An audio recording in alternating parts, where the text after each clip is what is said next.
अस्सलाम वालेकुम زما ګرانو مینوالو زه فیضان ګلستان یو ځل بیا حاضر ملګرو زما چې کوم نننی ټاپک دی هغه نیلم ګل یو دوه ورځې مخکې هوایي فایرینګ کړی وه د ګاډي په خوشحالۍ کې چې دی نو کور کې راغلی وه لاهور کې د هغې شوټینګ و شوټینګ نه پس بیا خپل کور ته راله چې کور ته راله نو لاس کې تماچه ونیوله هوایي فایرینګ یې وکړو ولې چې هوایي فایرینګ باندې فایرینګ چې څنګه هم دی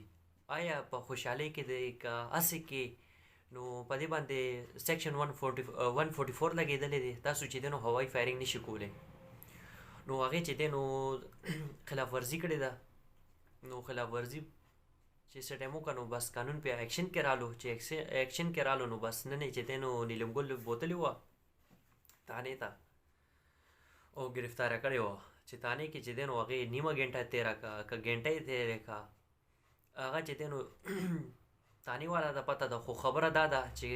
ګورنمنټ چې کوم کار کړی دی کوم ایکشن پې اخیستی دی ډېر زبردست کړی دی ډېر اعلی ایکشن پې اخیستی دی ولې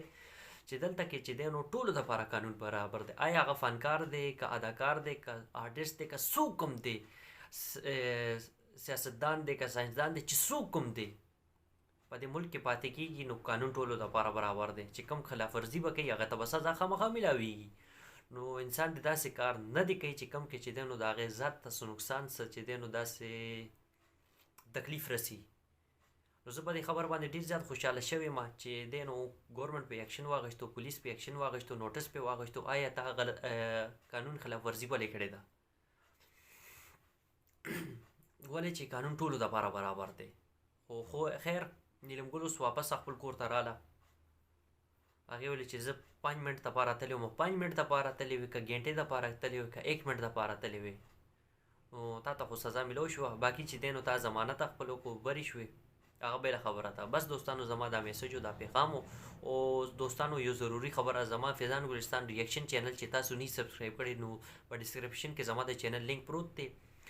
نو تاسو ځان سره هغه هم سبسکرایب کړه د دې چینل هېڅ پته نه لګي چې کله بند شي نو انشاءالله دوستانو ډېر زر یو نوي ویډیو کې به تاسو سره ملاقات کېږي تر هغې پورې زه تاسو نه اجازت غواړم د لوی الله په امان والسلام